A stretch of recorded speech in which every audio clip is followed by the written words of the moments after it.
Hey everybody, it's Cindy Guentert-Baldo, and this is lesson number 10 of Llamas Love Lettering, my lettering series designed to help people learn how to letter with an emphasis on lettering in your planner, but you can use it for any kind of lettering. You can find me on Instagram at @LlamaLetters, and the worksheets for this series are either found at my website, www.llamaslovelettering.com, or in the Erin Condren Fans Gone Wild Facebook group. It's an uncensored group, so join at your own risk. I also am uncensored, so watch at your own risk. Don't get mad at me if I drop the F-bombs, because I'm warning you right now, I probably will. I don't think about it, but it happens, man. So anyway, today I'm going to be talking about the last video on some different ways to mix up your cursive. I started to show a negative space cursive that I use sometimes so that I can fill in, instead of lettering in a color, I letter in black and then I fill in with a color, or letter in one color, fill in with a different color. It's just a neat effect. I'm going to do a disclaimer right now. I'm not as comfortable with this as I am with some of the other forms of lettering that I do. I can do it. I'm just not great always at keeping things from looking awkward. Things do look awkward from time to time. I also tried angling the camera slightly differently to make it easier for you to see, as in my, quest to not fuck up too badly on camera angles. Anyhow, so this particular style with the negative space, I use it in my planner from time to time. Here's an example, a little bit sloppy. It's hard to show with this stupid camera angle. Okay, whatever. Right here, the date night. I did it in black, and then I added some pink with a couple of pinks with a Tombow marker. That's what I like to use in my planner when I add a little bit of color. As long as you're not too heavy-handed, you can make some cool effects. Anyway, so to explain kind of what the gist of this lettering style is. Okay, so we'll just do a simple word. We'll do hello. We'll do llama, because that's a word that's close to my heart. Okay, so if you were doing the thickening of the downstroke that I love to talk about, right? See, we kind of go through, and we've talked about this before. I don't remember what lesson. I want to say lesson 4 maybe, but I'm not really sure about that. I didn't do research before this. Are you kidding me? Research my ass. Anyway, so this is the idea of thickening the downstroke. I learned recently, as I've been researching some brush lettering techniques, because I have people asking me about brush lettering, and I am not very good at it because I've never really tried to. That this is called fauxligraphy, this thickening the downstroke, because it creates an idea of calligraphy without having to use a calligraphy pen or a brush pen. I didn't know it had a name. Now I do. It's fauxligraphy. I'm not going to edit the old video, though, because fuck that shit. But anyway, so when you thicken up all the downstrokes, I'm not going to go over this too detailed because I already have another video about it, but that's what this winds up looking like. Something like that, right? Okay. So the idea of this negative space is to anticipate where the thickening parts are and leave those empty. Now, with some letters, this is not hard. With other letters, this is a pain in the ass. In this letter, I'm going to do it right now. In this letter, the A's and the M are actually not that difficult to figure out, but the L's are a bit of a pain in the ass. So just watch what I do, and then I'll actually go through the whole alphabet, but I'm just trying to show you how it would look doing letter. So you'd start kind of, and then you add your negative space. See, I'm anticipating where the negative space would be when I make the letter, as opposed to thickening it up. And the reason that letters like this are more difficult, as you can see, is because this is where it would cross over. You have to anticipate where the crossing over is going to be in order to continue the letter. So here, I'm doing the same thing again. I'm anticipating the crossing over, adding the negative space, and then adding the second part. But then see, for an A, you go ahead and just make your A as usual, but then you just bring it down and bring it down. It's the same as you would do if you were thickening the downstroke, you just don't color it in, right? And then for the letter like M, to do this, you just break it up. You start there for that first part of the M, then you go down. Oops, I fucked that up already, whatever. Thought I was doing an N. So you just take it slowly, and then for the A, you go back in. And see, that's the idea. And then you can go back with like, you know, color of some sort and color in.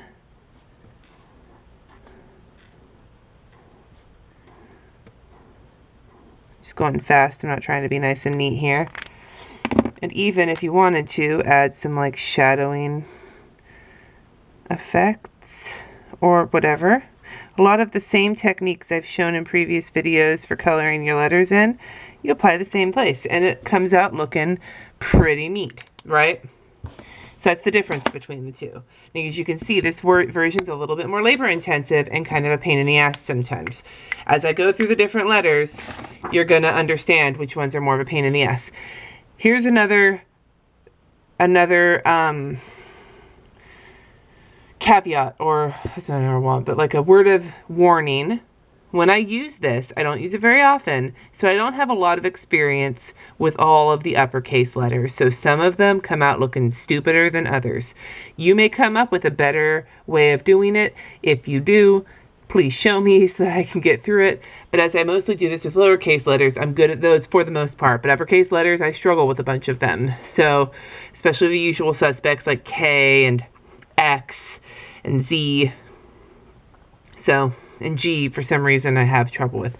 But anyway, you'll see them on the worksheet, the ones I had trouble with. So feel free to do it your own way. This is how it's always been for me. Do it your own way.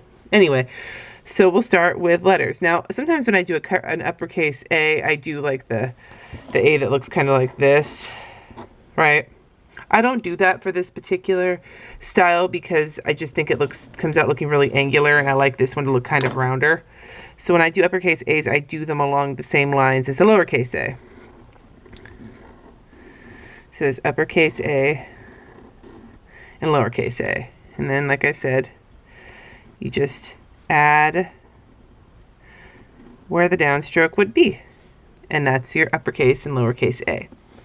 For B, with a lot of them with these like up and like straight up and down like sticks in them, I just start with that, like that, and then I add in the rest,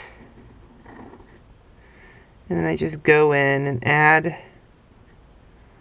the pieces for all of the places I would have thickened the downstroke. Now, lowercase b is one of those little bastards that has the anticipate the negative space.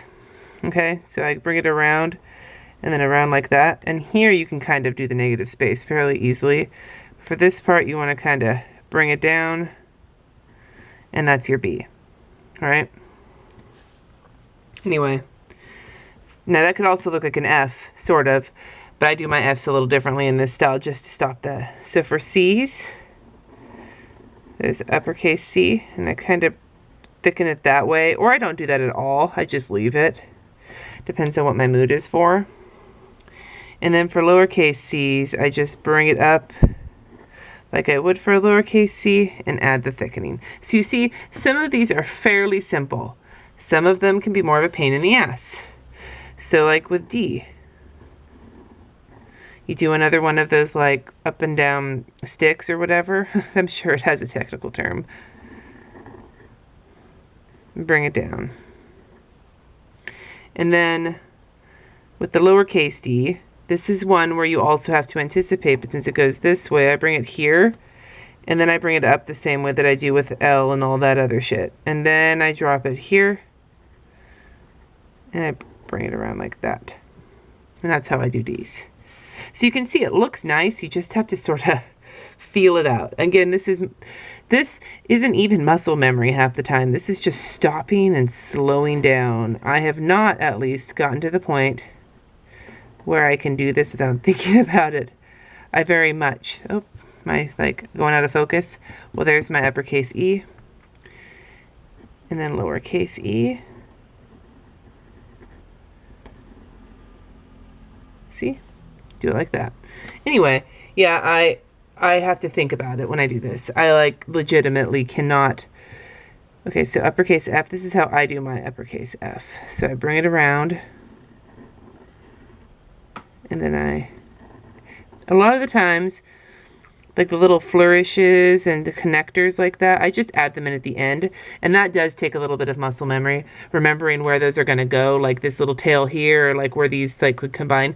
I don't try and get them to the perfect spot. I just get them sort of in the same general area, like see right here and right here. I just sort of, it's like a placeholder. And then I add where it would be thickened. And then I go back and add them in. See? And that's how I wind up doing letters like that. I just sort of take a minute and watch what I'm doing. Had to take a second there to stop, so okay, anyway, moving on. G. So G is one of the ones where I just totally ignore all of the cursive methods and just do things my way. So with a letter like G for the lowercase, or the J is another one, I actually bring this part all the way around because you don't have to worry about that part. Instead of doing it with like the F where I bring it in and then, you know what I mean? Like this, you've already got it written there. So that's very vague. I'm not really sure how to, I don't know technical terms for things. Like I said, I just learned about photography. So I don't have like actual names for shit. I just sort of do it. I know the difference between serif and sans serif, and that's actually a mistake. Well, not a mistake, but like a random happenstance. I get paid to make the letters, not to be philosophical about the letters. And like I've said before on Instagram, there are just H is pretty self-explanatory. It's the same idea as F and all that. Anyway, yeah, so as I've said on Instagram before, for certain kinds of lettering styles, you can find plenty of people in the YouTube and Instagram world who really know what they're doing. I don't. I consider myself more of like a lettering hack, because I kind of hack things together. I see what they look like, and I just sort of try and figure out how to do it the best I can. So that's capital I, lowercase I, thank God, super easy, and because you use it a lot. Most of the vowels are pretty easy, which makes my life. So for J, I just do something like that. And then lowercase j, it's the same with G. I stop it there and then add the bottom part on and then bring it out for lowercase j. Anyway, there are plenty of people. Oh, okay. As I keep rambling, it's like I'm nervous because I know that I'm going to get to this part and be very unhappy with it. This is where my K's usually like that. Like it's kind of like that on the worksheet. And I make like no, that kind of looks nice. Well, you have the one on the worksheet's kind of shitty, and then you have these ones. So just however you do your shitty cursive K, no offense to all of y'all out there with K's in your name, I just can't do it. Just apply the same principle to it, you know what I mean? Like, see, like even lowercase k looks stupid. Let me try that again. Anyway, like I said, there's plenty of people out there in the Instagram and the YouTube world and the crafting world who are much better trained letterers than I am. That's the K you want to kind of emulate. There's people who are better crafters than I am. There's people who are better letterers than I am. There's people who are way more skilled than I am at this, have been doing it for longer, know how to do like all the technical shit. I am none of those things. I do this for my job, sure, but I also, I wasn't trained. I just sort of had a knack for it and picked it up. So L, and then lowercase l. Same as the D, same as the H, same as the B. That same idea.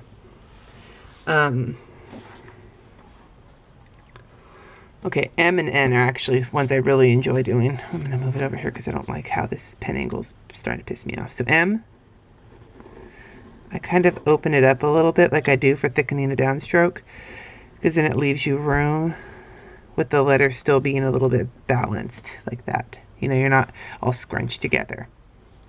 But yeah, there's plenty of people out there, and I am not knocking any of the fabulous like lettering artists out there, because there are wonderful lettering artists out there who okay, N, same concept, kind of leave it wide open. I sometimes add a little bit to that end there. And then, like I said before, you go up, then you do your thing, then you add the next part, then you do your thing. And those letters actually are generally pretty easy to do. Like I said, it's plenty of great letterers, plenty of people you can find. Just search lettering on YouTube. You'll find all sorts of people. Same with the lettering community on Instagram that I haven't really gotten too into, mostly because I'm intimidated. I do, when you compare to some of these people, I feel kind of like a hack, you know? And I'm not saying that to get, oh, Cindy is so great, compliments or whatever in the comments section. Not really my style to fish for compliments, at least not this obviously. So there's O. And then P has a similar idea as to D. You start with that thing and then you just take it around. Yeah, I'm intimidated by the really fancy lettering crew on social media because, you know, with P, bring it in and then bring it around like that. Because, you know, I sort of figure things out on my own. If you're a fan of Muse, okay, the band Muse. I'm a fan of Muse. And from the rumors I've heard, so for Q, hold on, I can't ever talk while I'm trying to teach. I spend all this time rambling when I'm trying to be teaching, and I'm not even like explaining too much here. I'm just sort of doing and letting you see how, because I don't have technical terms for all of this. So I'm like, so you take the wiggly thing and then you add the other wiggly thing to it. And with Q, for once, is not actually that bad. It's similar to G. You bring it around like this and just add the parts that you need to add. Just add the parts. This one looks kind of like a wiener. Anyway, if you know the band Muse, from what I've heard, Matt Bellamy, the lead guitarist who plays some amazing guitar riffs, what he does is he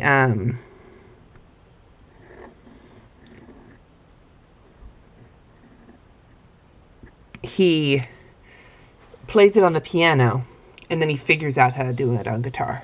And that's not how you write music. You don't, for writing for guitar, you don't play things certainly on the piano and then try to figure out how to do it that way on guitar, because they do things differently. But he does, and that's how Muse's guitar riffs can sound pretty unique in the rock world.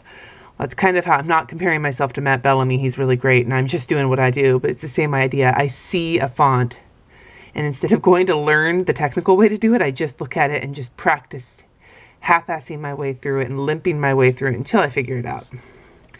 So don't feel bad if you feel like you're doing that sometimes, because that's how I do all my shit and I get paid for it. So that's some kind of validation, right?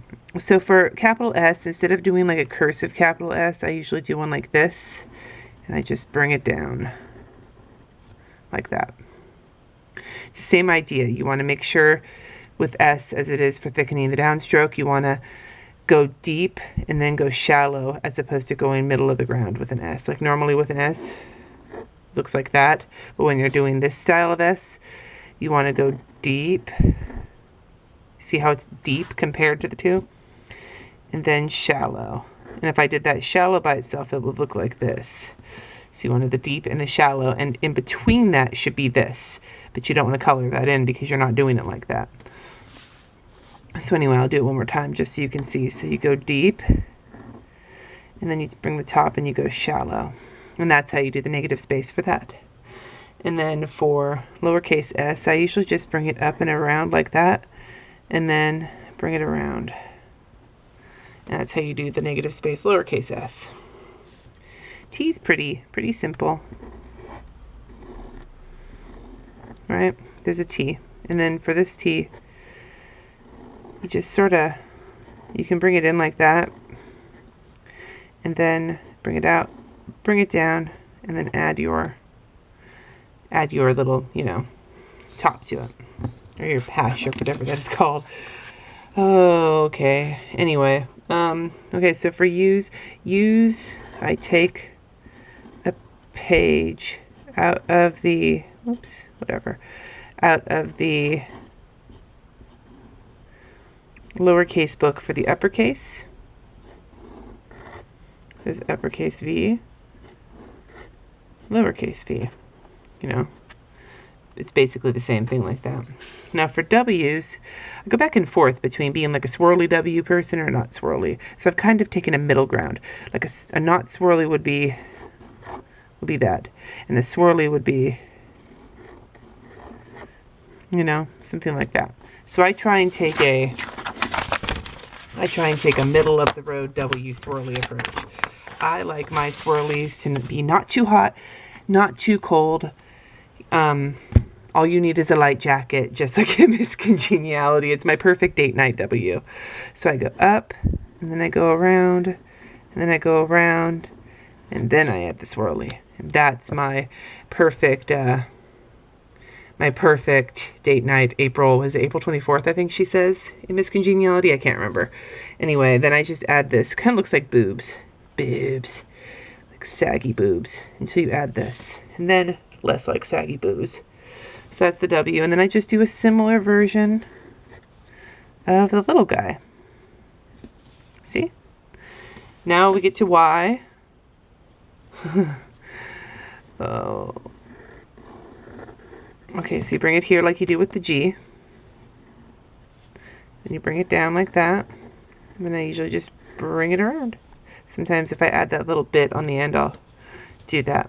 Anyway, for small y, it's basically the same thing, or the same as the G, or the same as the J. And you bring it around and then add the tail on the end. Now for Z.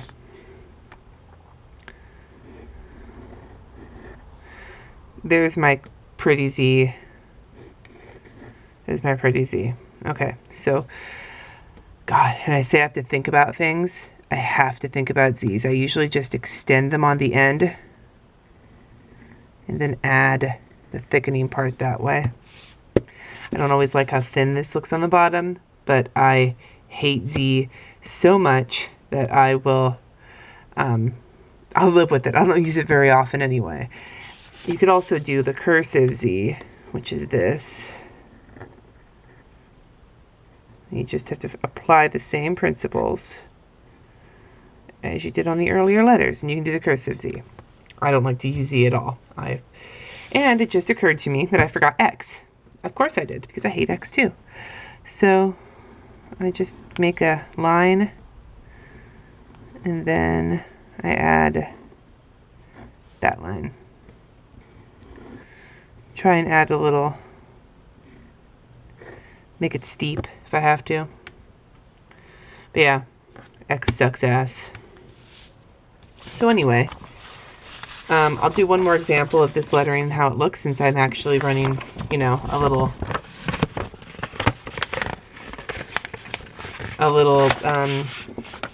doing well on time for once. So for an example of doing this in your planner, one of my favorites is date night.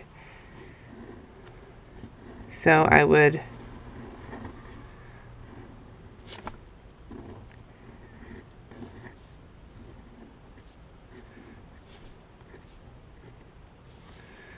except I can't spell. God damn it. Okay. Maybe until I don't go on dates with my husband very often. I forgot how to spell it. Okay, let's try this again. So.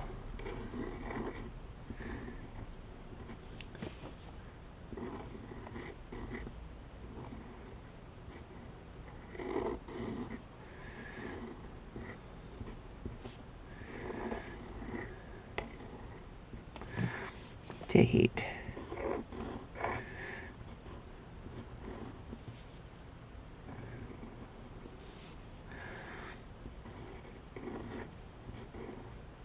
Now notice when I do this, I go one letter at a time. And it's because you have to stop so many times to do this negative space situation. It's not like when I thicken the downstroke, I usually just do the whole letter and then go and thicken the whole thing at once, right? But when I do words like date night, I usually take my time and do each letter individually because I don't want, so I'm going to use these purple tombos to color it, and I'm going to do another. I don't want to fuck it up, especially in my planner. And your planner, and I know I emphasize so many times that it's your own goddamn planner, so if you screw it up, no one's going to see it but you. So if you can learn to live with your screw-ups, then it's okay, you know, but we're perfectionists, aren't we? All of us. I mean, shit, if you're a compulsive planner who uses your planners, if you're one of people like me who has multiple planners for different areas of your life, then saying, oh, I fucked up, just whatever, it's just my planner, much easier said than done. Now, when I do something like this, oftentimes I will add a doodle here or there.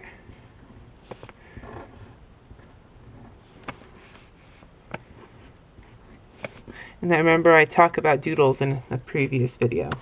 So you can there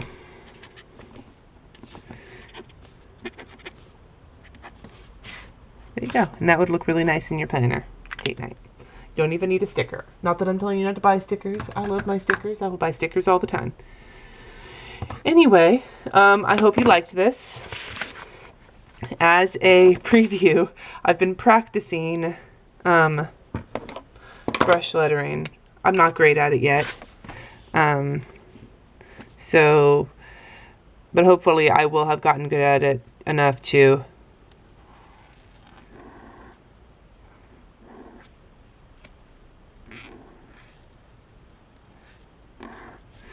Hopefully I'll have gotten good at it enough to feel at least marginally confident with it.